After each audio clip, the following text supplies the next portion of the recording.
허락하고. 아멘. 느헤미야 2장 1절에서 8절 말씀을 통하여서 하나님의 도우심을 경험하려면 이라는 말씀의 제목으로 함께 은혜를 나누기를 원합니다. 여러분, 호주와 하와이 사이에 있는 작은 섬, 인구가 10,000명밖에 안 되는 나우루라는 그 섬의 여러분 이름을 아십니까? 저도 잠깐 어떤 신문에서 읽은 기억이 납니다.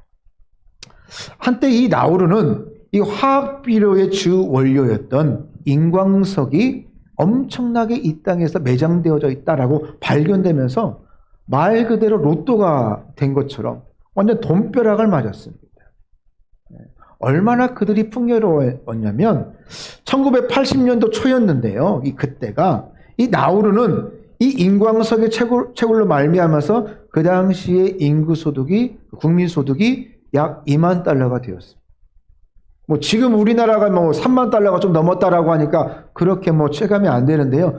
그 당시에 우리나라의 국민 소득이 얼마였느냐? 2,000달러가 안 되었습니다. 그러니까 약 10배 정도 국민 소득이 높았습니다. 그것으로만 끝난 게 아니고 이 나라는요, 교육과 의료가 다 공짜. 대단하죠. 요즘 그런 나라가 있나요? 교육도 공짜, 대학까지 다 공짜. 그리고 병원비도 다 공짜. 그리고 또 있습니다. 1년에 생활비를 1억 원씩 줬어요. 그냥 세금은 아예 없고 그냥 오히려 생활비로 1억 원을 주는 나라.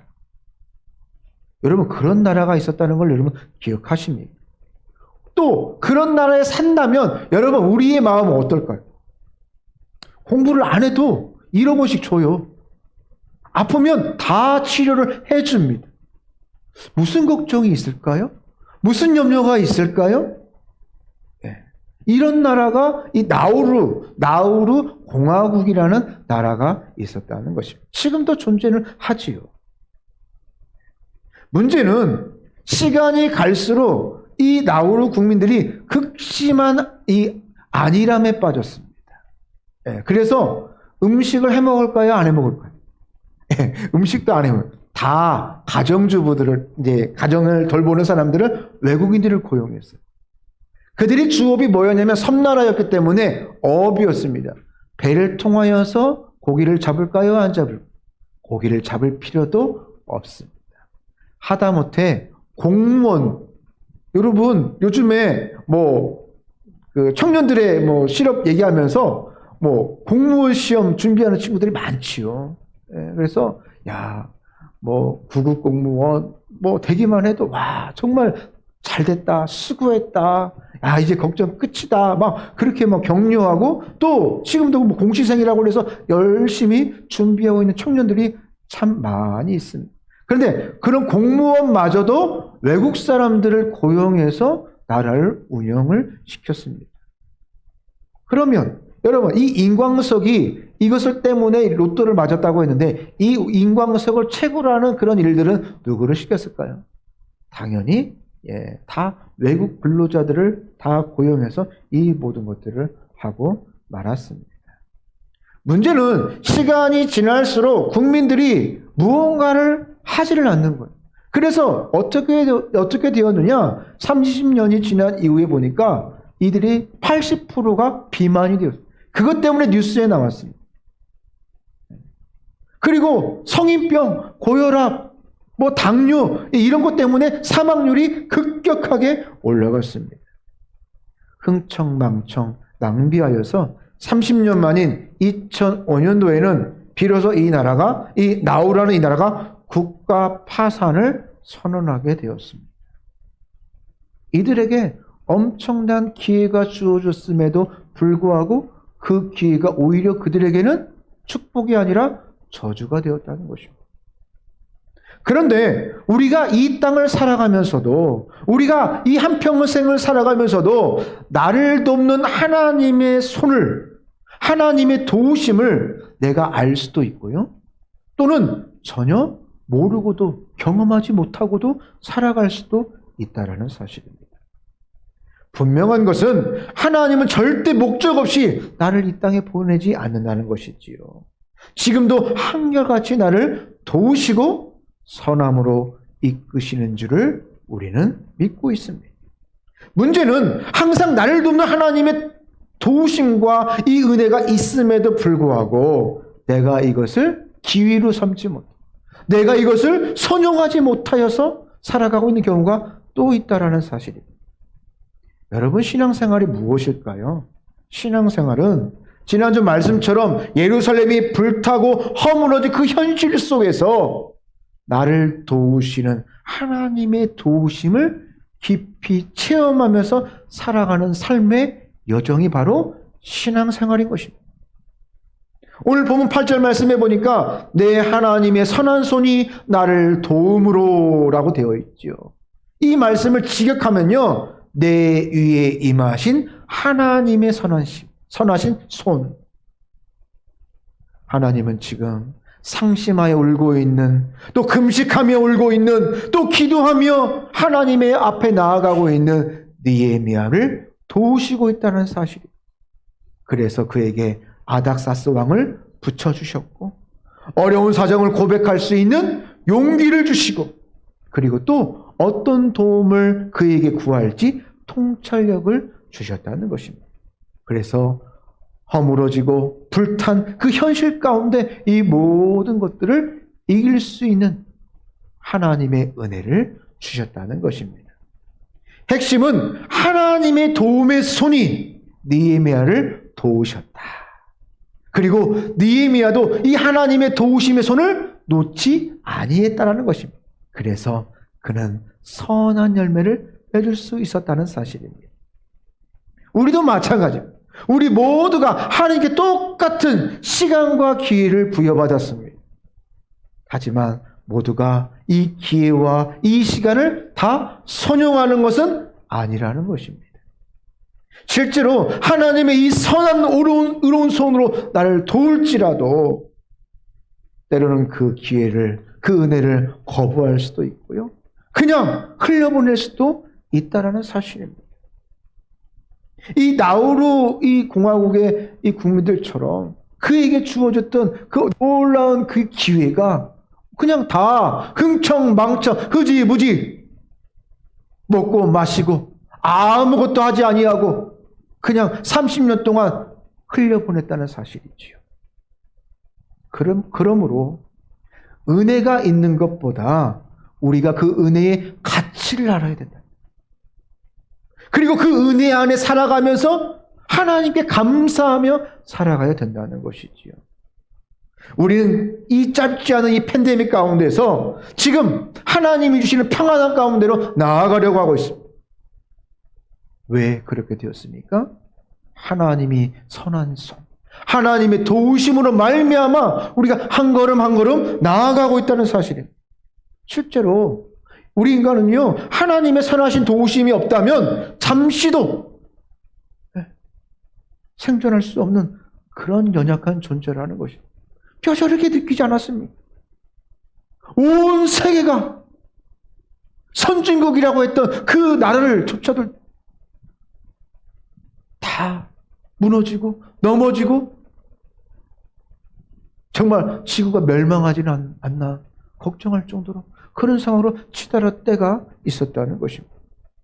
그렇다면 지금 나를 도우시는 이 하나님의 선하심의 손길이 나에게 있기에, 이 나라와 이 민족에 있기에, 그렇다면 우리는 어떻게 살아가야 될지, 그래서 그 은혜를 가지고 더 많은 열매를 맺어야 될지를 오늘 말씀을 통하여서 살펴보기를 원합니다.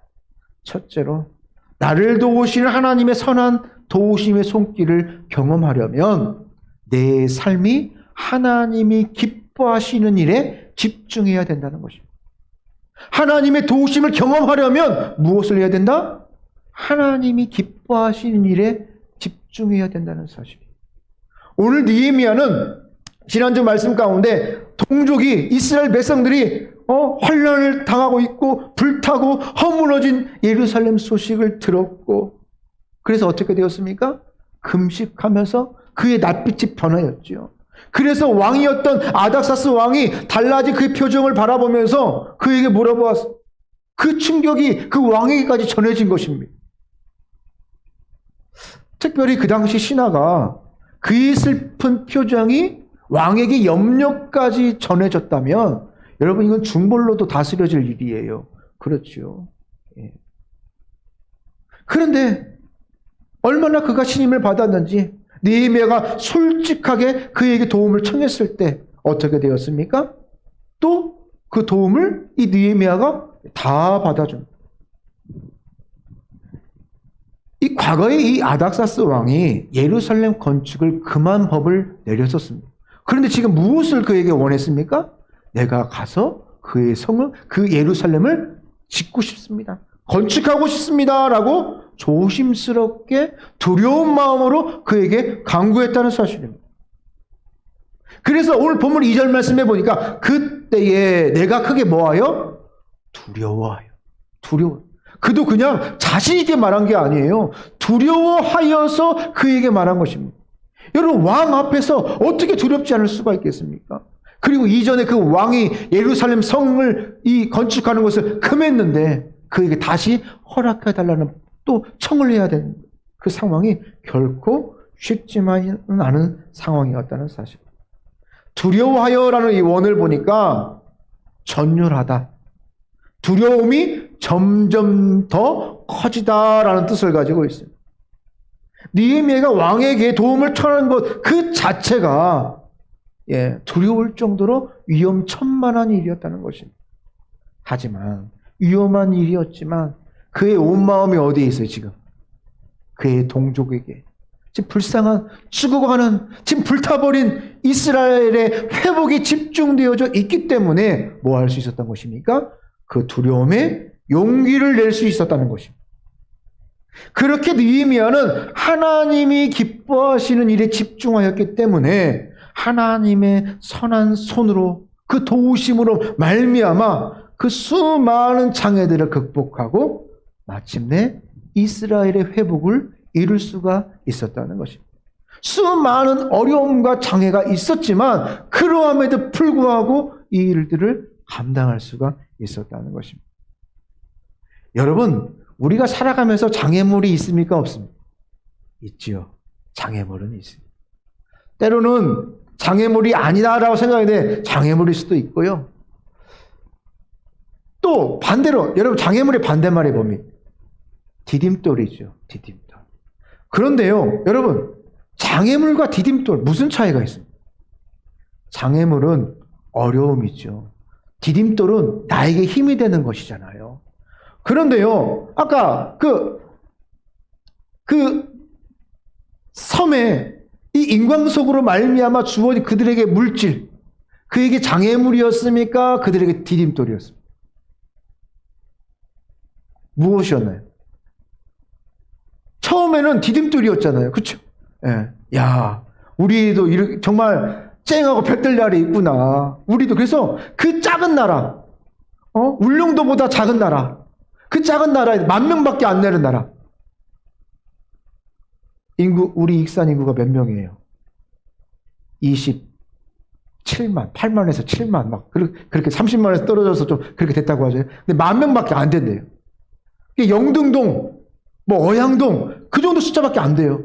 그 작은 나라. 그런데 그 나라에 엄청난 일이 바뀌어요. 디딤돌이 되어줬어요.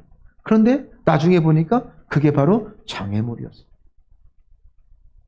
여러분 앞에 주어진 그 장애물이, 여러분, 장애물 딛고 일어서면요, 디딤돌이 되는 거예요. 어렵고 힘들지만 기도로 딛고 일어나면 그것이 나의 디딤돌이 되는 것입니다. 별거 아닙니다. 지금 내 삶에 하나님의 도우심을 우리가 체험한다면, 그것은 디딤돌이 되는 거예요. 하지만 그 경험을 하지 못한다면, 도우심이 없다면 그것은 장애물이 될 수밖에 없다는 사실. 우리가 하나님의 도우심을 체험하지 못하는 이유가 어디 있을까요? 그것은 하나님과 내가 기뻐하는 것이 달라요. 같아야죠. 달라요. 게다가 내가 기뻐하는 것이 하나님이 기뻐하시는 일보다 항상 먼저예요. 우선순위가 항상 밀려있어요. 그리고 하나님이 아니라고 하는데 내가 고집을 부려요. 하나님은 그것이 정직기라라고 말씀하시는데 나는 그건 손해예요. 그래서 편법을 택하고 하나님의 도움과 점점점 더 멀어져 가고 있습니다. 하나님은 말씀과 이 예배의 자리를 지키라라고 말씀하시는데 나는 계속해서 변명과 핑계로 세속적인 자리로 찾아가고 있다는 사실이에요. 이에 우리는 지금 내가 하는 일과 그리고 내가 계획하는 그 일이 하나님이 기뻐하시는 일인가? 우린 먼저 깊이 한번 생각해 볼 필요가 있다라는 것입니다. 그리고 우리는 하나님께서 기뻐하시는 일을 먼저 찾고 그리고 그것을 선택하고 그래서 그 이후로는 좌로나 우로나 흔들리지 말고 그 일에 집중해야 된다는 것입니다. 부족해도 그렇게 하나님께서 기뻐하시는 일에 우리가 집중하며 나아갈 때 우리는 하나님이 도우시는 선한 손을 우리는 깊이 체험하면서 살아갈 수가 있다는 것입니다. 서울 그 마포 정도에 있어요. 합정동에 거기에 보면 양화진 외국인 선교 그 묘지가 있습니다. 100주년 기념교회도 거기에 있고 또 그 앞에 외국인 그 선교사 묘지가 그곳에 있습니다. 언제 기회가 있으면 한번 그곳에 이제 방문하여서 그 묘비를 한번 보면서 그 은혜를 한번 나누기를 원합니다. 그 묘비 가운데 참 은혜로운 그런 묘비 그 문구들이 있습니다. 헐버트 선교사의 묘비에 보니까 나는 웨스트민스터 성당에 묻히기보다 조선 땅에 묻히기를 원하노라. 이 윌리엄 홀 선교사는 내가 조선인의 가슴에 청지기를 댈 때에 언제나 나의 심장도 뛰었다. 나도 아직도 조선을 사랑한다. 캔드리 선교사는 그 묘비에 만일 내게 1000개의 생명이 주어진다 하여도 그 모두를 한국에 바치리라 라는 감동적인 그 묘비가 지금 그 외국인 묘지에 있습니다. 20세기 초 가장 어둡고 가난하고 그리고 세국 정책을 펼치었던 낙후된 조선, 그 조선 땅을 집중하면서 온 마음과 힘을 다해서 사랑하였고 진심으로 섬겼던 외국인 선교사들이 있었다는 것입니다. 이들은 그때에 그 조선을 섬기는 일이 선교하는 일이 하나님이 기뻐하시는 일임을 확신했기에 많은 환난과 그런 염려와 그런 두려움이 있음에도 불구하고 그 선교일에 집중할 수 있었다는 것입니다. 그로 말미암아 이처럼 많은 열매들을 맺어갈 수 있었다는 것입니다. 그냥 아무렇게나 그냥 거저 주어진 것이 아니라는 것입니다. 이 교회가, 이 조국 교회가 그냥 세워진 것이 아니라는 것입니다. 선교사들의 피와 땀과 눈물이 있었기에 우리가 이처럼 하나님께 예비하며 나아갈 수 있는 은혜가 오늘도 나에게 주어진지를 우리가 다시 한번 기억했으면 좋겠습니다. 그런데 우리에게 남아있는 이 문제가 무엇이냐면 우리가 많은 일에 집중하는 것 같고 또 더욱더 편리하고 또 그러다 보니 더우면 에어컨이 있고 뭐 추우면 난방기가 틀어져 있고 그래서 더욱더 집중하며 나아갈 수 있는 환경일 수 있지요. 사람이 많으면 마이크도 성능도 좋아졌고요. 하지만 사실은 이전보다 더 집중하기보다는 분산되어져 있는 나의 모습, 우리의 모습이 더욱더 많다는 것입니다. 차분히 앉아서 기도하고 말씀을 묵상하는 시간보다는 네 자신이 하나님 앞에 나아가지 못하고 하나님 앞에 말씀 앞에 엎드리지 못하는 우리들의 모습이 너무나도 많다는 사실입니다. 나름대로 열심으로 수고하고 헌신하지만 하나님이 기뻐하신 일 가운데로 내가 얼마나 나아갔는가, 헌신하며 나아갔는가, 우리가 다시 한번 내 자신을 점검해 볼 필요가 있다는 사실입니다. 나름대로 열심히 헌신하고 수고했지만 때로는 그것이 하나님이 기뻐하시지 않는 일이어서 공허함만이 남아있을 때도 있을 것입니다. 또 후회할 때도 있을 것입니다. 실제로 많은 기독교인들이 세속적이지 않고 또 그렇다고 거룩하지도 않은 좀 어정쩡한 신앙, 미지근한 신앙, 그런 신앙 가운데 나는 신실하다, 구원받았다라고 생각하면서 그냥 그것만으로 만족하면서 살아가는 경우도 많다라는 것입니다. 그러나 나를 돕는 하나님의 손을, 도우심을 경험하려면 하나님이 기뻐하신 일에 집중하며 나아가시기를 바랍니다. 베드로는 나는 절대 주님을 배신하지 않아. 그 장담했지요. 호언장담했지요. 이것은 철저히 어떤 자기 의로움의 표현일 것입니다. 그러나 오순절날 성령 강림의 계기로 말미암아 베드로는 철저하게 하나님이 기뻐하시는 일에 집중하며 나아갈 수가 있었습니다. 매사에 자기 위주로, 자기 어떤 성정 위주로 살았던 베드로가 이제는 성령의 음성에 집중하면서 순종하며 살아갔다는 것입니다. 그렇게 자기의 어떤 집중의 방향이 바뀌었을 때에 불타고 허물어진 베드로의 인생도 바뀔 수가 있었다는 것입니다. 하나님이 도우시는 이 선한 손이 그의 인생을 책임지시고 그를 사도로 힘있게 사용할 수 있었다는 것입니다.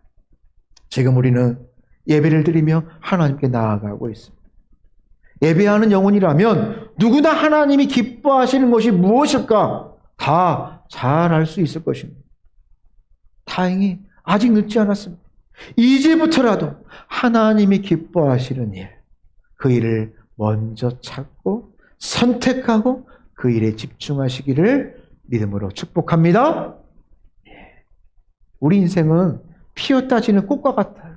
또 안개와 같습니다.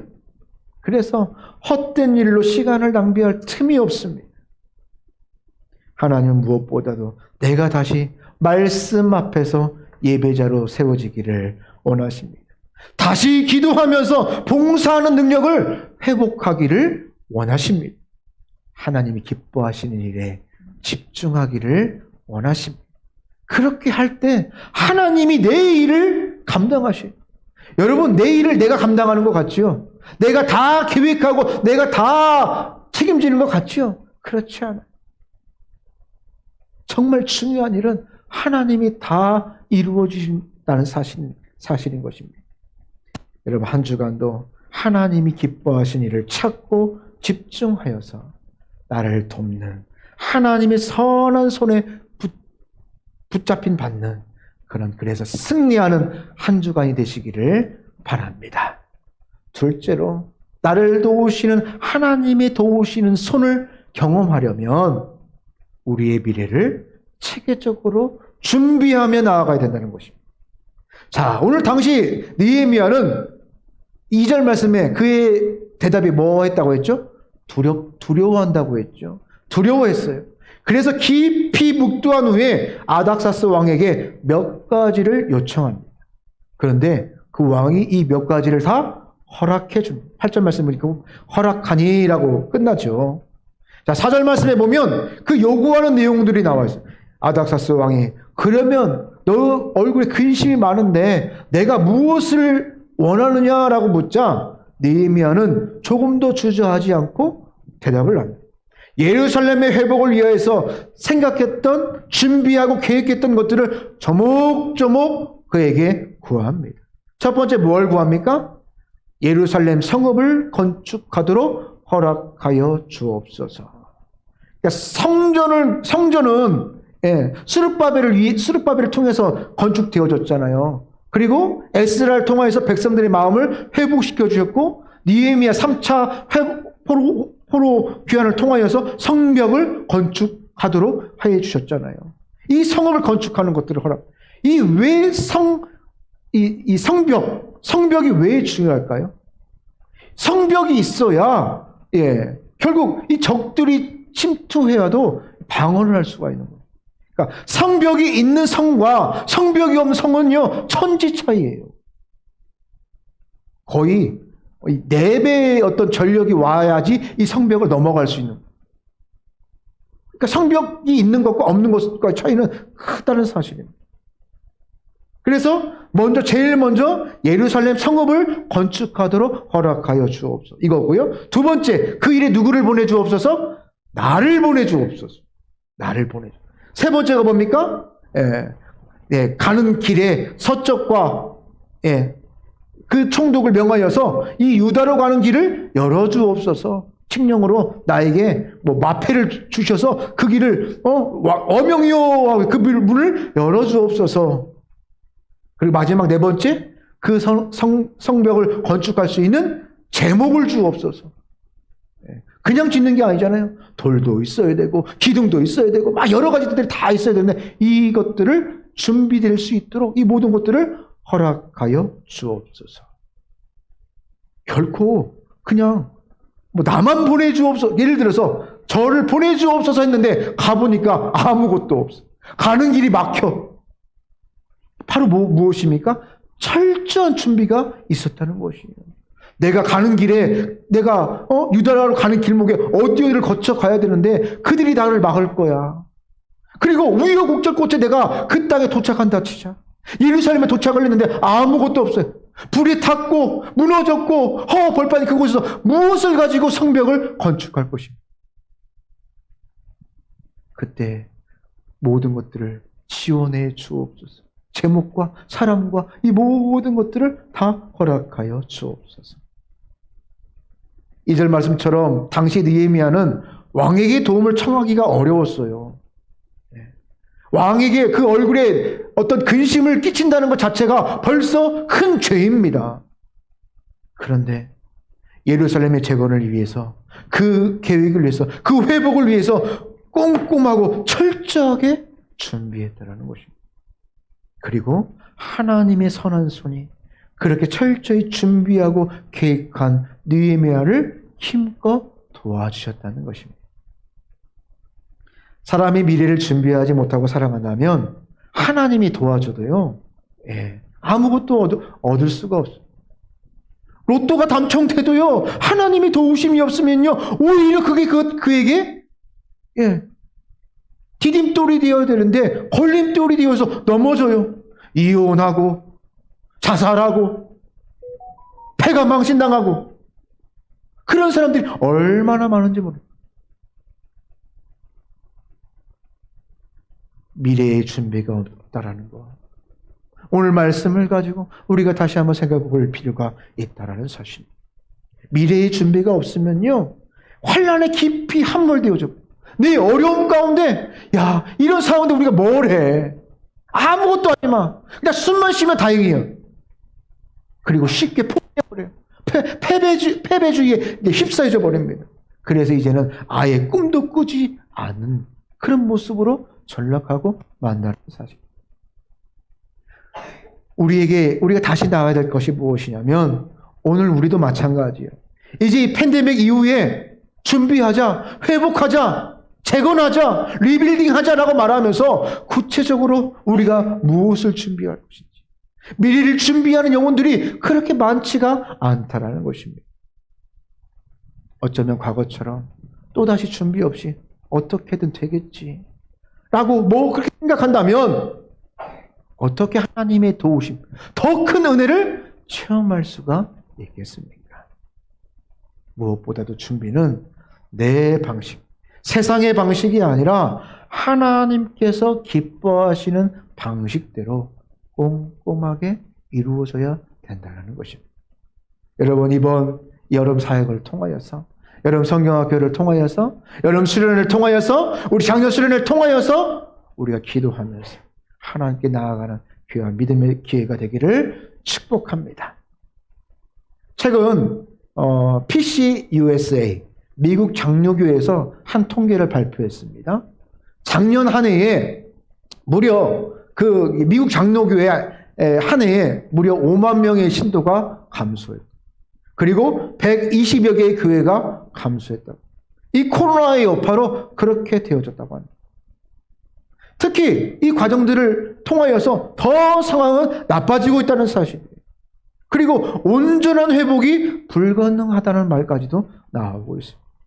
생각해 보세요.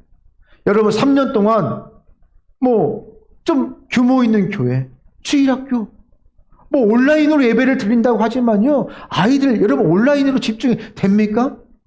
이 한두 번은 되는데요, 이게 참으로 힘든 부분이에요. 얼마나 유혹의 거리가 많아요. 그런데 온라인으로 아이들이 예배에 집중하면서 그 신앙을 유지하면서 나아갈 수 있다고요? 참으로 힘든 부분입니다. 온전한 예배 회복이 불가능하다는 말까지도 나오고 있습니다. 현재 누구도 교회와 사회, 우리 신앙이 팬데믹 이전으로 돌아갈 수 있다, 자신 있게 말할 수 있는 사람들이 없습니다. 그래서 이제 우리는 더욱더 하나님이 기뻐하신 일이 무엇일까? 미래에 우리의 복음에 맞게 하나님 준비하면서 살아가야 되는 줄을 우리가 다시 한번 오늘 말씀을 통하여서, 오늘도 예미야를 말씀을 통하여서 불타고 회파다해진 그 성벽을 바라보며 나아가는 느헤미야의 모습이 바로 나의 모습이요, 우리 교회의 모습이 되어져야 된다는 것입니다. 그러므로 우리는 이 어려움 가운데 봉착하여서 무엇을 할까 보다는 성령이 주신 지혜로 말미암아 미래를 다시 한번 바라보고 준비하는 지혜가 우리에게 필요하다는 것이지요. 지금부터 우리가 각자가 우리에게 주시는 그 말씀으로 말미암아 준비하지 않는다면, 과거에 우리 교회가 이랬다, 과거에 우리 신앙이 이랬다, 과거에 한국 교회는 이렇게 했었다, 그렇게 말했던 유럽의 교회처럼 그 수많은 교회들이 관광지가 되어지고, 그 큰 교회, 그 교회가 그냥 유흥가로 전락해버리는, 지금도 교회를 짓고 있는 성당이 있다고 해요. 몇백 년에 걸쳐서. 누구를 위해서 교회를 짓습니까? 누구를 위한 교회입니까? 그냥 미사로 모여지는 몇 명의 성도만 남겨있고 수만 명의 그냥 관광객들이 즐비하는 그것이 교회입니까? 그것은 하나님의 교회가 아닙니다. 교회가 정말 부흥하고 다시 교회다워지려면, 하나님의 교회의 비전이 실천되어지려면 바로 나부터 영적인 본질을 다시 한번 붙잡고 하나님이 주시는 그 복음의 그 비전에 맞게 지혜롭게 우리의 미래를 준비해야 될 것입니다. 여기서 지혜로운 준비는 어떤 시설과 어떤 시스템의 구축이 아닙니다. 무엇보다도 우리 각자가 영적인 본질을 붙잡아야 된다는 것이, 하나님의 선한 손이 우리를 도우심으로 말미암아 우리가 다시 세워질 수 있다는 것입니다.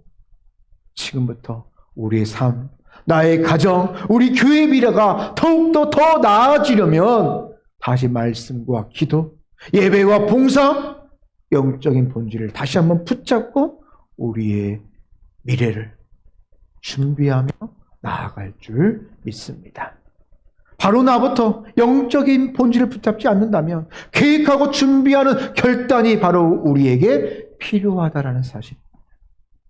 부족해도 우리 각자가 영적으로 회복되려면 교회가 더 굳건해져서 힘있게 미래의 사역을 준비하며 나아가야 된다는 사실입니다. 오늘 불타고 무너진 현실 가운데 느헤미야는 기도와 말씀으로 이 본질을 붙잡고 나아갔다는 사실, 미래를 준비하면서 계획하고 있다는 사실입니다. 어제 무더운 여름이었지만 또 우리 또 두 명씩 짝을 쳐서 또 마스크를 가지고 또 차가운 또 차를 또 준비된 차를 가지고 또 영등동 또 저쪽으로 이쪽으로 나아가서 전도를 했습니다. 이 무더운 여름에 또 나아가면 또 사람들이 있을까 없을까 염려가 되죠.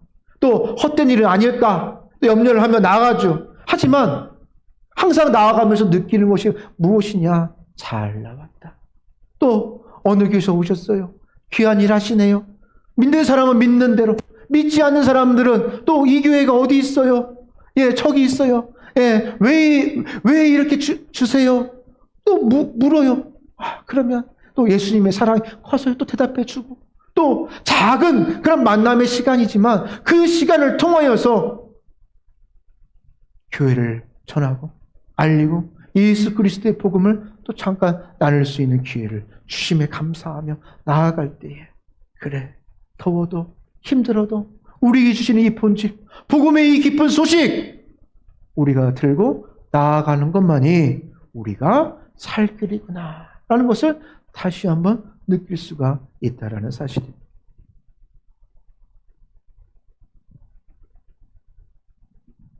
사도들은 주님께서 승천하신 이후에 기도와 말씀으로 미래를 준비하면서 성령의 임재를 체험하게 되어집니다. 고넬료와 많은 이방인들이 간절히 기도함으로 은혜 받고 그들이 준비했을 때에 그들에게 성령님이 임하였고 그들의 미래가 바뀌어질 수가 있었다는 것입니다. 여러분, 우리도 마찬가지입니다. 어렵고 힘들다고 하는 이때에 우리의 마음을 합하여서 하나님이 기뻐하시는 일, 하나님께 나와 예배하고 기도하고 말씀 증거하고 교회를 세우는 일, 봉사하는 일, 그 일 가운데로 나아갈 때, 이처럼 성경은 영적인 본질을 붙잡고 준비하는 영혼은 승리할 수 있지만 준비가 빠진 원망과 불평과 자기 주장이 넘치는 곳에는 아무런 열매가 없다고 말씀하고 계십니다. 여러분, 아직 늦지 않았습니다. 우리가 지금부터라도 말씀과 기도의 본질을 붙잡고 미래를 준비하면서 우리에게 행하신 하나님께서 도우시는 그 선한 손길을 통하여서 이번 한 주간도 또 이번 여름도 믿음으로 승리하는 믿음의 한 주간이 되시기를 믿음으로 축복합니다. 기도하겠습니다. 오늘 말씀을